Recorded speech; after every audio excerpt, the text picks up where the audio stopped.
Bonjour, bonjour! Alors nous y voilà après avoir posé de bonnes bases sur les chakras et l'énergie vitale.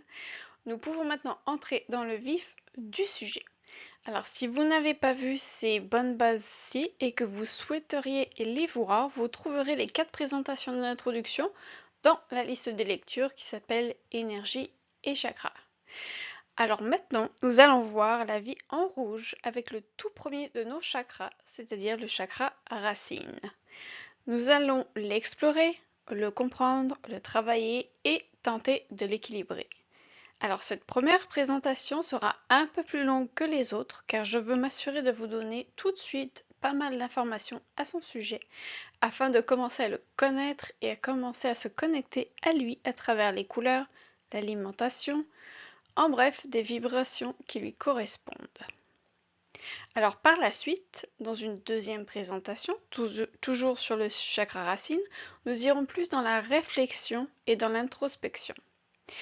Vous allez voir que nous aborderons différents thèmes et sujets en lien avec ce chakra racine pour commencer à mettre en lumière et à dénouer et pourquoi pas, soyons fous, transmuter certains blocages et certaines blessures qui peuvent enquiquiner ce chakra racine et bloquer l'énergie, la circulation de l'énergie vitale en nous.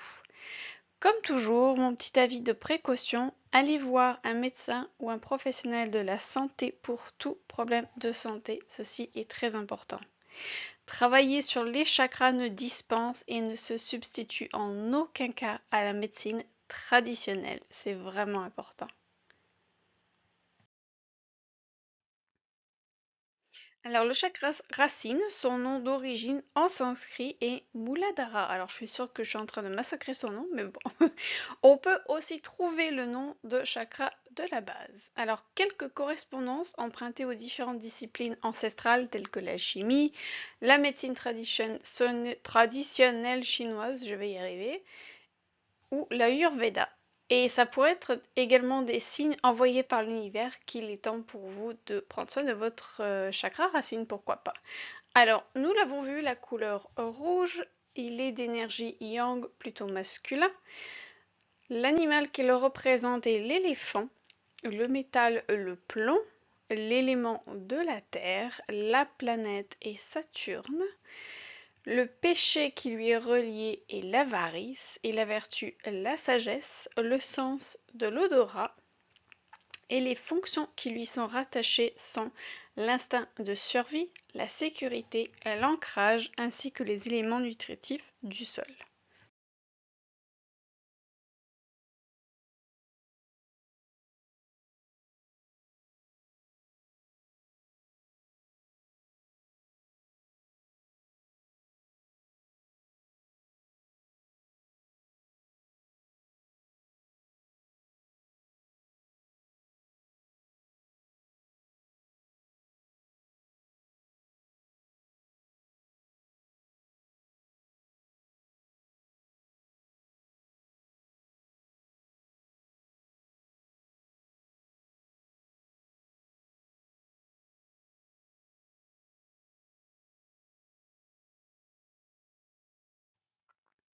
Alors le chakra racine est situé au bas de la colonne vertébrale.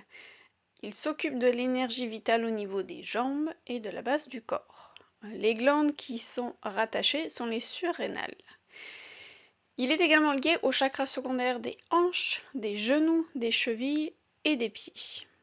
Son rôle principal est tout ce qui se rattache à la survie et à la vie. Alors ce sont aussi les besoins primaires, l'instinct et le siège de la survie.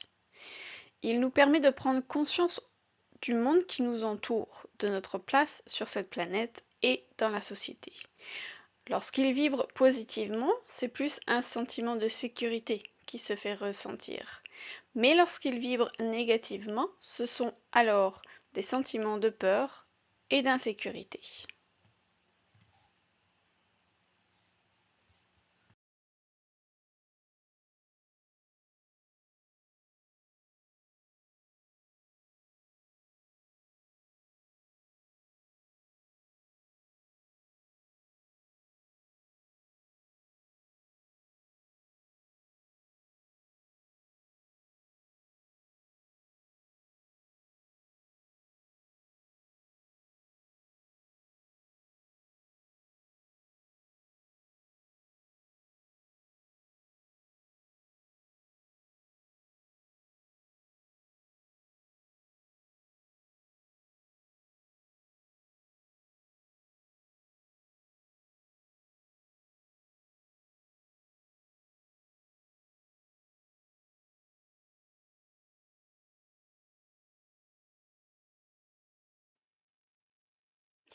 résolument masculin, même si curieusement, il est aussi associé à la grossesse et à la naissance. Il est connecté au passé, à nos antécédents, à notre histoire familiale, à la réputation, à la relation à la mère, aux expériences de l'enfance, l'école élémentaire et les premières années de vie. Sur le plan psychologique, tout événement qui est survenu quand vous étiez encore dans le ventre de votre mère ou pendant les 6 premiers mois de vie auront un impact sur le chakra racine. Tout ceci influence la santé du chakra racine et de l'énergie vitale, parce que c'est ici que repose la Kundalini.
Lorsque le chakra racine est équilibré, la personne a un bon sens commun, est responsable et a un solde bancaire positif. Son rapport à l'argent, au travail et à la carrière est équilibré. La personne s'occupe bien de ses proches, sert et protège sa famille, sauf si bien évidemment cette dernière est toxique et dangereuse, tout en s'assurant bien sûr que ses propres besoins fondamentaux sont assouvis.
Lorsque le chakra racine souffre d'un excès d'énergie, qu'il est trop actif, la personne peut montrer des signes de comportement excessif, tels qu'amasser, travailler dur à l'excès, et ils oublient que la vie est faite d'autres choses aussi. Il y a des possibilités d'addiction en tout genre également. La personne peut être matérialiste, rigide, égoïste, cruelle et avoir une soif démesurée de pouvoir. Elle peut faire preuve de racisme, de comportement belliqueux et penser que sa religion est la seule qui compte.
Par contre, lorsque le chakra racine est déficient ou endommagé, la personne peut manquer de sens pratique, souffrir de névrose. Alors, sans aller jusqu'à cet extrême, la personne est nerveuse et vulnérable, apathique, manque de volonté ou de continuité. Le chakra peut être endommagé par des événements importants qui menacent l'existence, dont les plus graves sont la guerre, la famine ou la mort. Parmi les autres choses aussi qui peuvent entraîner un déficit d'énergie du chakra racine, vous avez la maladie ou la mort d'un membre de la famille ou un incident qui modifie le cours d'une vie, comme une rupture amoureuse, perte de domicile, faillite, des problèmes financiers lourds. Les problèmes d'ordre sexuel sont aussi de son ressort. Alors vous voyez donc qu'on peut naître et grandir avec un chakra racine déficient. Mais il peut tout aussi bien subir des pertes d'énergie, se bloquer plusieurs fois au cours d'une vie. S'occuper de soi et de ses chakras devrait donc faire partie de la routine. Faire ce que l'on fait présentement tous ensemble peut aussi être refait plus tard suivant les besoins et les événements de la vie.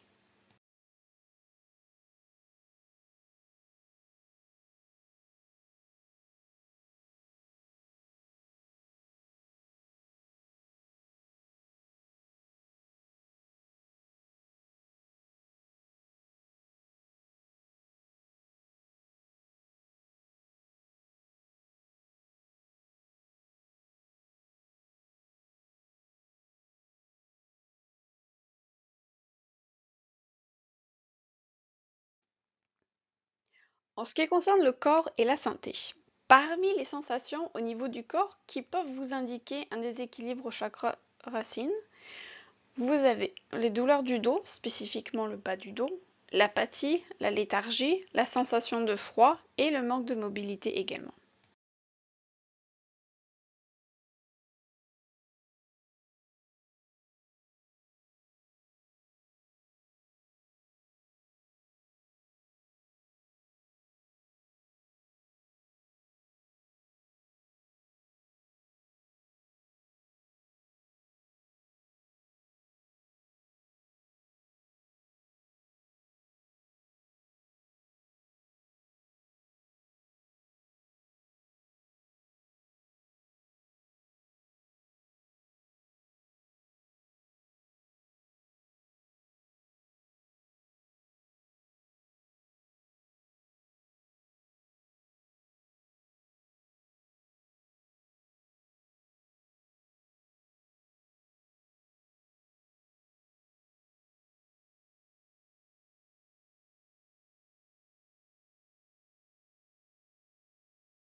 Alors, allons un peu plus en profondeur.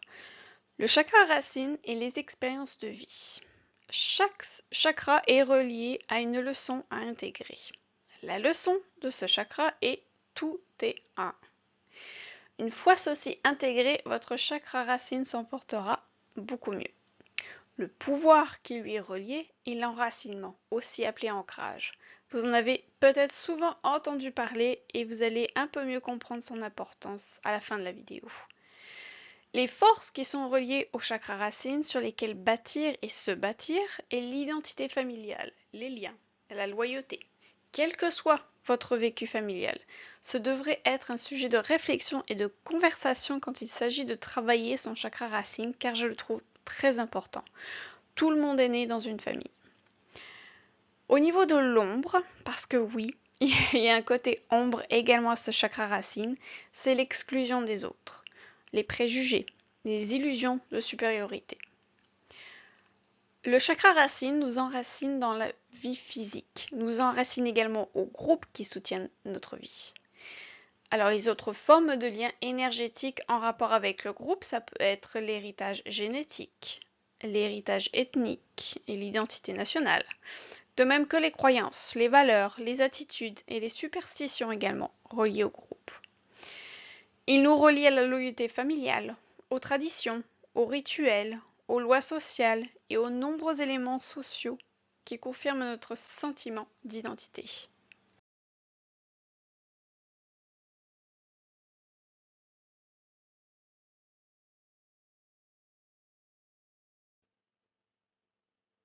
Pour reprendre contrôle de son énergie vitale, pour reprendre la maîtrise de ses chakras, il est important de se demander quelles pourraient être les raisons de ce dysfonctionnement. Alors, parmi les raisons qui peuvent expliquer pourquoi le chakra racine pourrait être déséquilibré, on peut trouver plusieurs choses, comme les peurs, les racines, les mémoires également. Et ça, on va les voir un peu plus tard. La sexualité, la sensation de vide, la défense, les besoins fondamentaux, les besoins sexuels, la réponse à ces besoins, les attachements. Parmi les pistes d'harmonisation, on trouve l'expression de la vie. Laissez-la s'exprimer. Vous voulez danser? Dansez. Vous voulez chanter?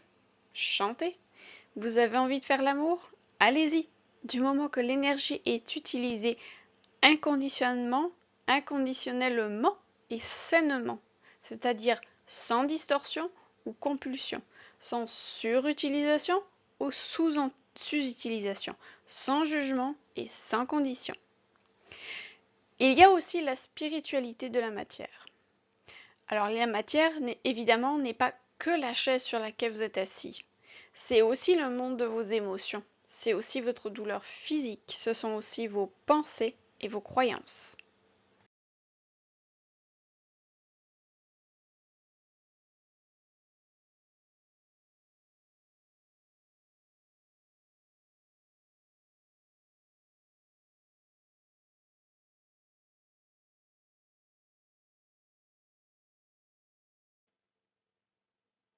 Donc vous le voyez, les pistes de réflexion sont vraiment nombreuses. Le chakra racine est le premier chakra dit d'enracinement, car c'est le plus près du sol.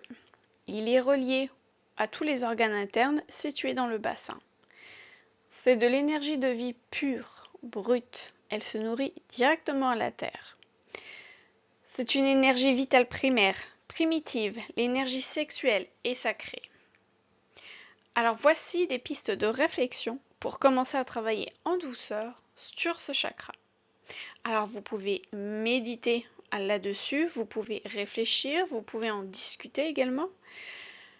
Donc parmi ces sujets, vous avez l'enracinement, la difficulté à l'incarnation, l'énergie sexuelle, les besoins fondamentaux, les attachements, les insécurités et les peurs, les mémoires, la spiritualité incarnée.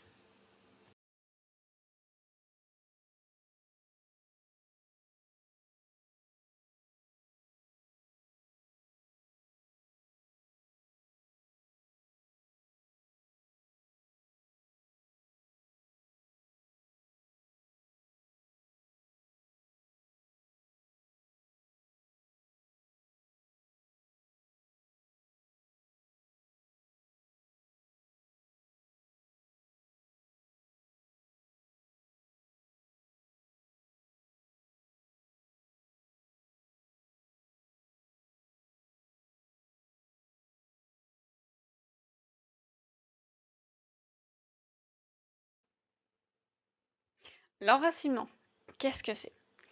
Eh bien, c'est la relation à la Terre, à la physicalité, c'est-à-dire à l'incarnation terrestre et à la matière au sens large. Votre corps est votre temple dans cette incarnation. C'est le temple de l'essence divine qu'est l'âme. Il est sacré. Il est impossible dans la vie, si la base d'avancer dans la vie, si la base n'est pas solide. Si notre âme est ancrée et incarnée dans notre corps, alors on peut venir spiritualiser la matière. La matière, elle est là pour nous servir. Elle attend qu'on l'utilise, mais sans compulsion, sans distorsion, jugement, condition, sur ou sous-utilisation. Lorsque l'enracinement est sain, nous faisons preuve de force et de solidité dans la physicalité et dans la matière.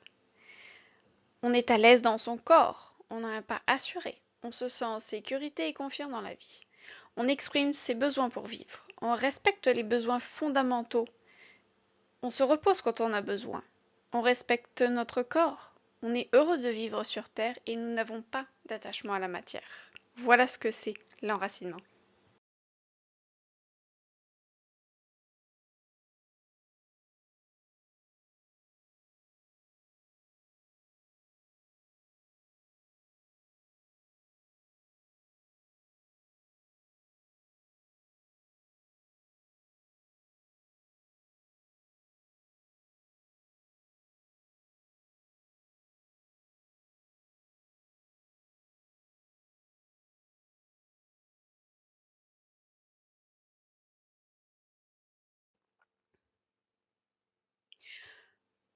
En ce qui concerne la difficulté à l'incarnation, la personne n'est pas à l'aise avec son incarnation. Elle n'accepte pas son corps, d'où une éventuelle difficulté à trouver un toit peut-être. C'est aussi la destruction de l'environnement, de la Terre, de la vie sur Terre, c'est-à-dire l'autodestruction, parce que c'est l'expression du non-respect de la matière, de son intégralité. L'équilibre de la vie sur Terre commence par la base, par la racine. On peut retrouver une harmonisation spirituelle et énergétique en solidifiant notre base, en étant solidement enraciné dans notre corps.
L'énergie sexuelle maintenant. Et oui, ça fait partie de l'incarnation, de l'ancrage, de vivre dans le moment présent. L'énergie sexuelle, c'est une énergie qui est profondément spirituelle et sacrée. Elle est faite pour circuler et s'exprimer. La réprimer, la nier ou l'utiliser dans un excès est une distorsion de sa manifestation naturelle et fluide. C'est ainsi qu'on déséquilibre son chakra racine.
Et ça fait partie des besoins fondamentaux. Il est primordial de reconnaître et de répondre à nos besoins fondamentaux. Nous avons tous besoin de sécurité. Le chakra racine a besoin de sécurité pour être équilibré. C'est pourquoi il est important de rester enraciné. Pour qu'on puisse accueillir ce que la vie nous présente comme changement, comme mouvement, comme tremblement de terre.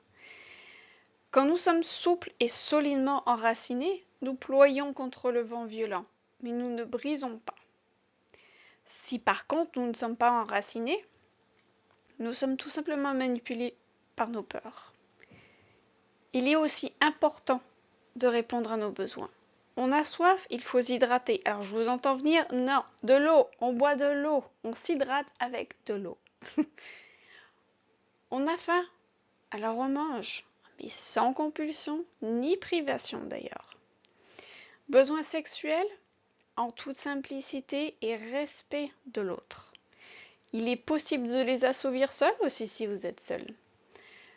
L'énergie de l'argent, sans distorsion, sans manipulation, ni prise de pouvoir.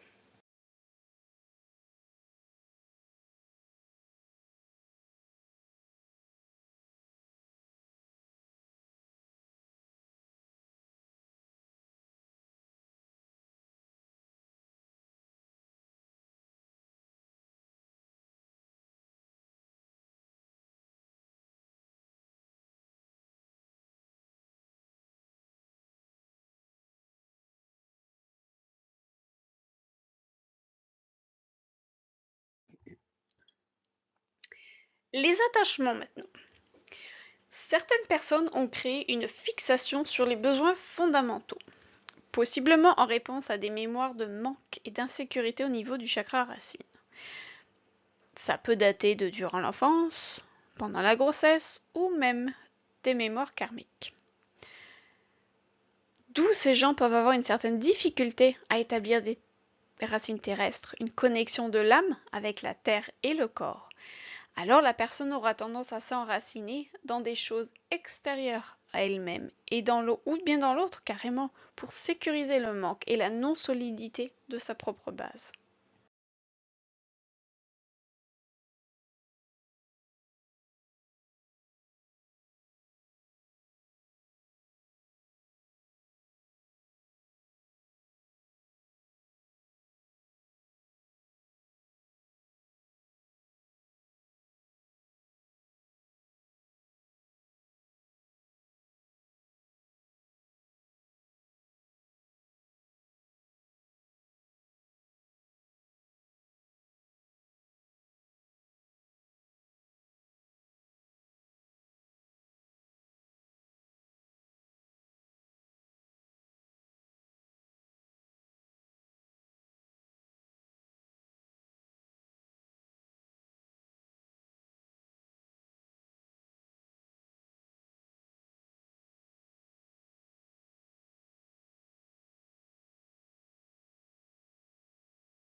Les insécurités et les peurs. Si vous logez des cristallisations de doute et de jugement face à l'énergie de vie qui circule dans votre corps, si vous êtes tout le temps dans la résistance à la libre circulation de l'énergie de vie, le chakra racine sera fermé et l'énergie de vie en relation avec la Terre ne circulera pas. La cristallisation, c'est la mort.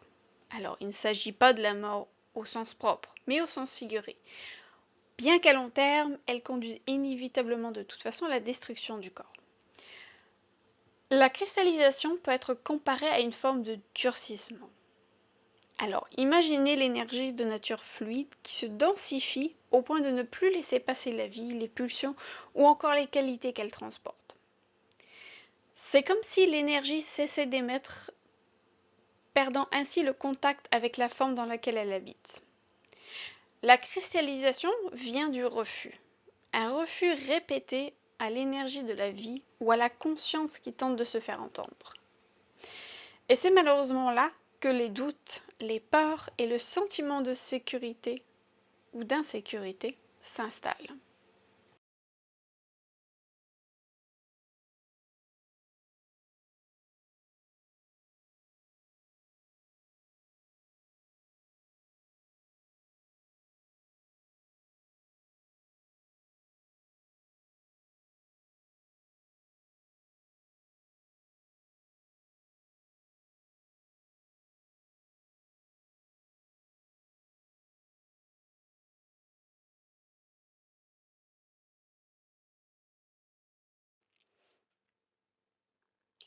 Les mémoires.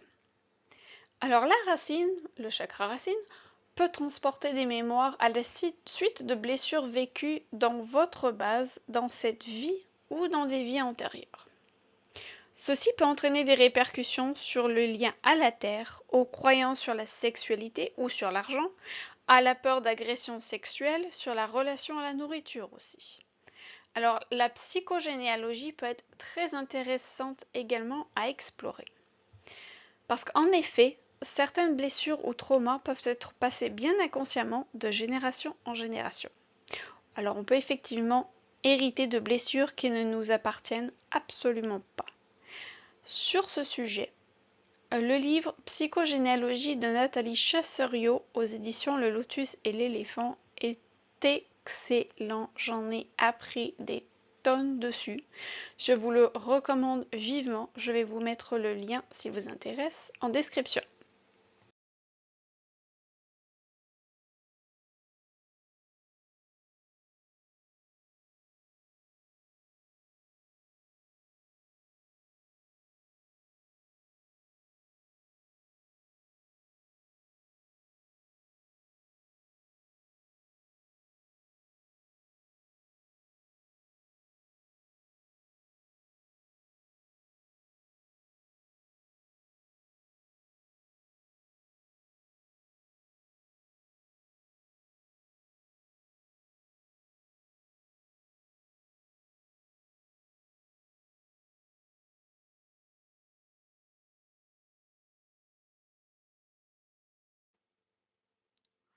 La spiritualité incarnée. Alors, plus vous respectez votre choix d'incarnation, plus vous vous permettez d'être. Plus vous respectez la matière, plus vous permettez à la matière d'être et de vous servir dans votre chemin d'évolution. Vous avez le droit d'aimer la vie, d'aimer le vin, d'aimer faire l'amour, d'aimer la matière sans vouloir la posséder. Respectez la vie en vous et apprenez à répondre à vos besoins sans attendre la permission de l'autre et sans abus de pouvoir.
Comment soutenir votre chakra racine spécifiquement au quotidien?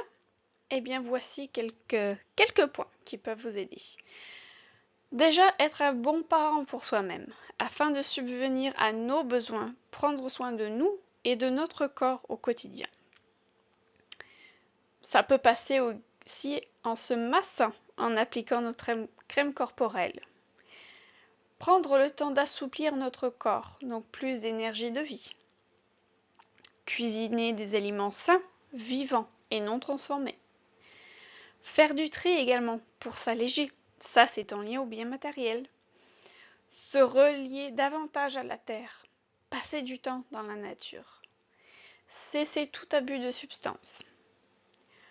Vous pouvez également, à tout moment de la journée, appeler l'énergie du centre de la terre et faites-la remonter jusque dans vos pieds. Demandez à l'âme d'être présente dans tout votre corps. Vous pouvez également soutenir la base, donc votre chakra racine, avec des vêtements rouges, des pierres de couleur rouge et ou noire. On les verra un petit peu plus loin dans vos poches.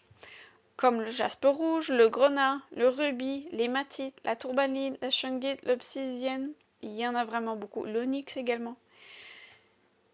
Si vous avez des croyances négatives sur l'argent, peut-être utiliser des affirmations positives sur l'argent tous les jours. Peut-être que ça devrait vous aider.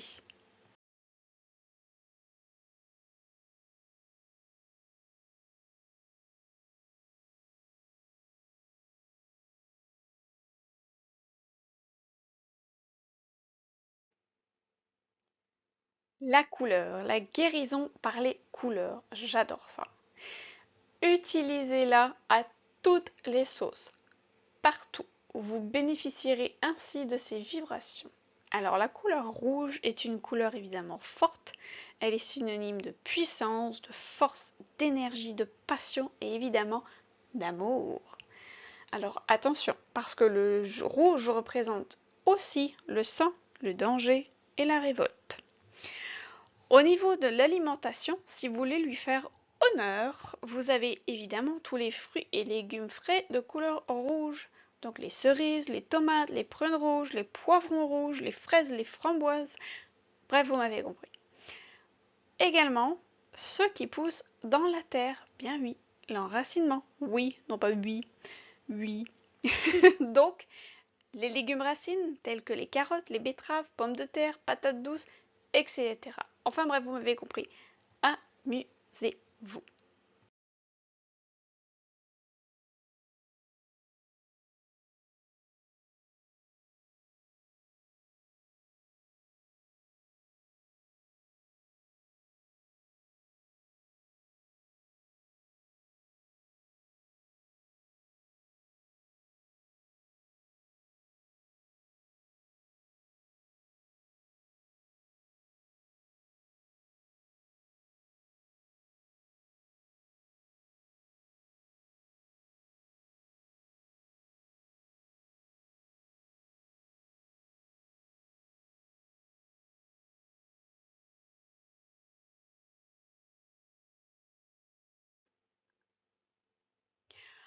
Un petit peu de naturopathie. Alors, pour l'approche naturopathique, en naturopathie, c'est le centre émotionnel numéro 1.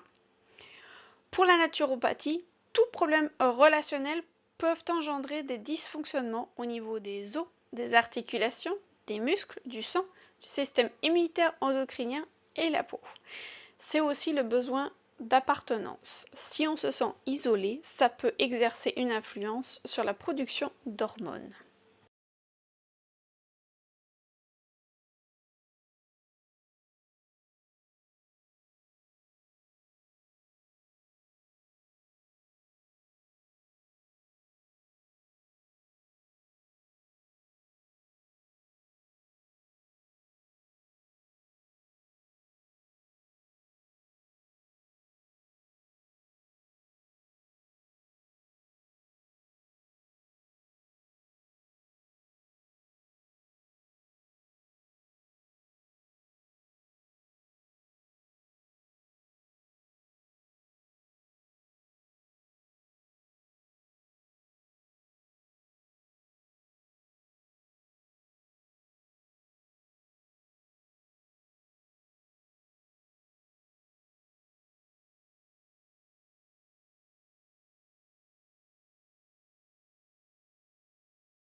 Si vous souhaitez travailler avec les huiles essentielles en les diffusant dans une pièce pendant une méditation ou une séance de réflexion d'introspection, ou tout simplement pour lire, et ça m'arrive très souvent, c'est très agréable.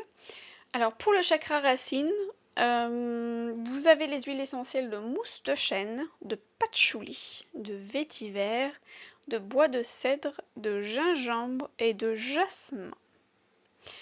Alors je vais vous mettre en description, si ça vous intéresse, un lien pour un excellent livre sur les huiles essentielles qui s'appelle Huile essentielle de Cécile Mahé. super livre, une bible sur lequel elle explique tout sur le sujet et certaines huiles essentielles aussi.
Alors, parmi d'autres outils que vous pouvez utiliser quotidiennement également pour vous connecter à votre chakra racine, bien vous avez le yoga.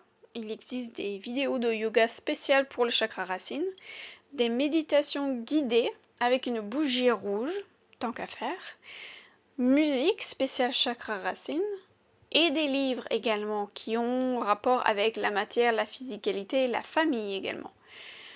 Alors vous trouverez des liens en description de la vidéo. Alors ce sont des liens non sponsorisés, simplement des vidéos que j'aime. Vous êtes bien entendu totalement libre de les regarder ou pas.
Les cristaux maintenant. Alors les cristaux pour le chakra racine sont les rouges, noirs et bruns.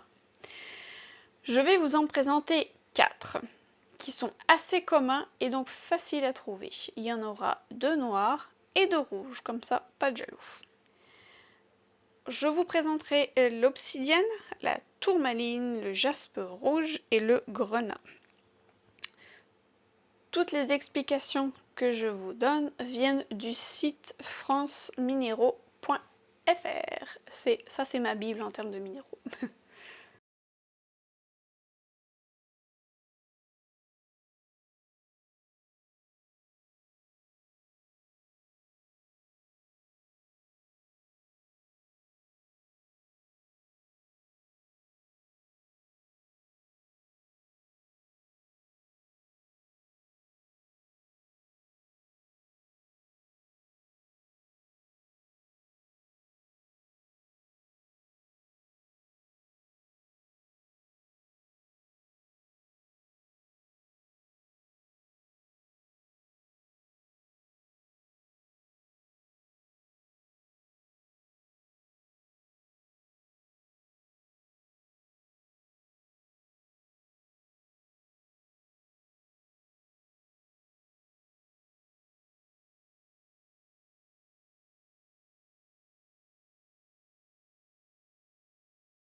L'obsidienne, la belle obsidienne. Alors, en lithothérapie, la pierre obsidienne est une pierre qui doit être utilisée avec précaution, due à ses propriétés assez puissantes, et je vous confirme. L'obsidienne est une pierre de protection d'une force très importante et qui agit très rapidement. Alors, elle est idéale pour les personnes fragiles. Elle permet de les protéger contre les énergies négatives, et ça, on adore. Alors par exemple, porter un pendentif obsidienne peut permettre à celui ou celle qui le porte de se doter d'un bouclier de protection. Elle leur permet de protéger le mental de toutes les instabilités. Et là, on aime ça aussi. Elle permet également de lutter contre les énergies négatives environnantes. Donc si vous placez une obsidienne à proximité de votre lit, elle aurait également pour vertu de retirer toutes les tensions mentales. La pierre obsidienne vous donne envie d'aller de l'avant et de changer les choses. Alors elle vous accompagne pour prendre les bonnes décisions.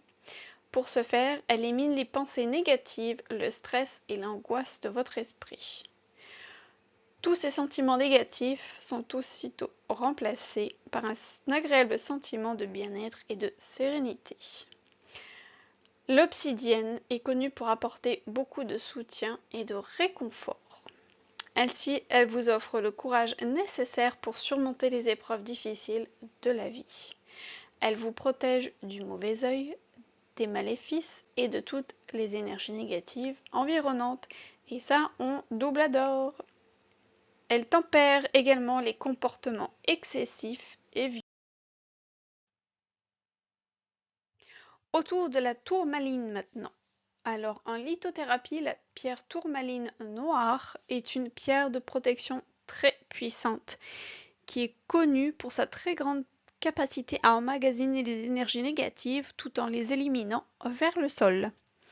La tourmaline noire est une pierre clé en lithothérapie. Cette pierre s'exploite au niveau du chakra racine où se travaille directement sur les pieds. Au contact de votre peau, la pierre tourmaline noire va développer considérablement votre taux vibratoire. Celle-ci peut être portée sous différentes formes en tant que bijou. En effet, il est tout à fait possible de porter une petite pierre de tourmaline noire dans sa poche de pantalon, de veste ou encore dans son sac à main. Si vous faites le choix de poser une pierre de tourmaline noire dans votre salon, par exemple, vous verrez que le lieu conservera une pleine neutralité et permettra de développer le taux vibratoire de ce dernier.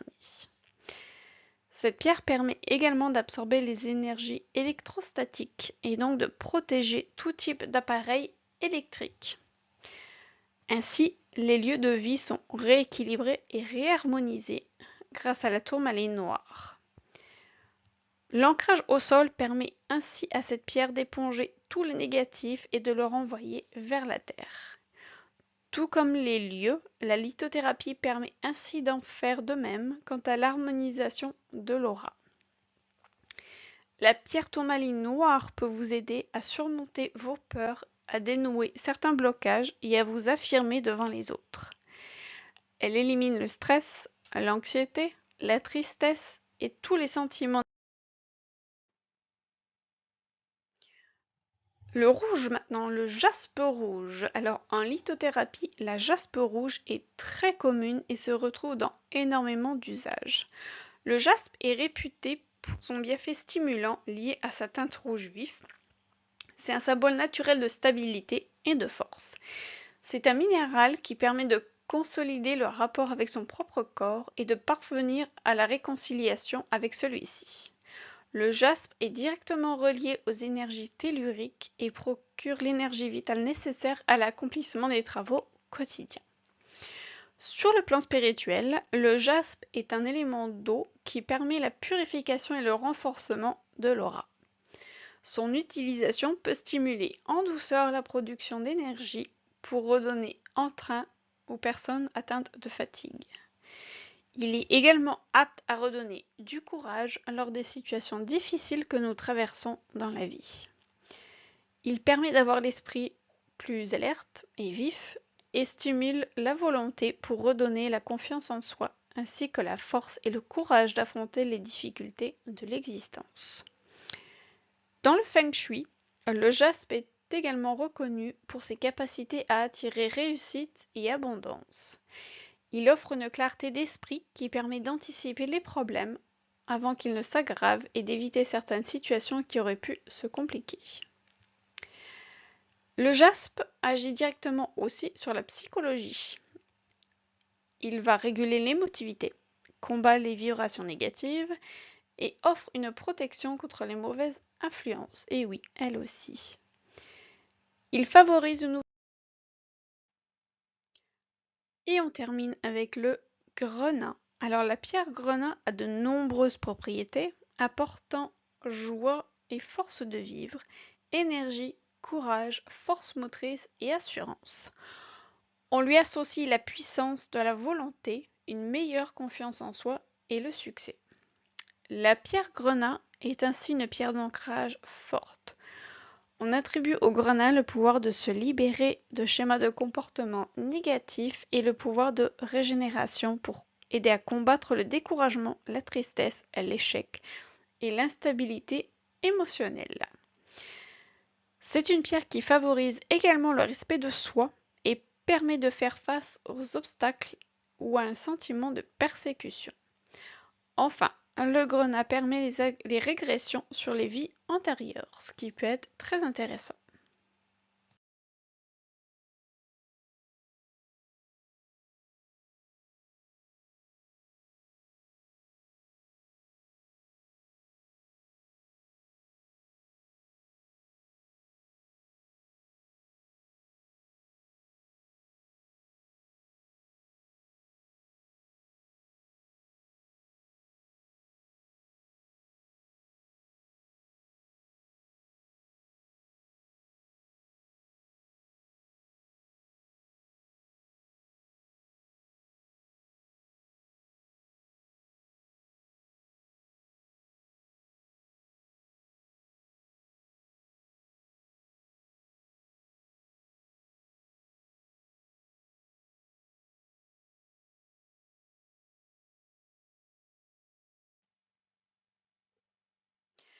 J'espère que cette présentation vous aura éclairé sur le chakra racine.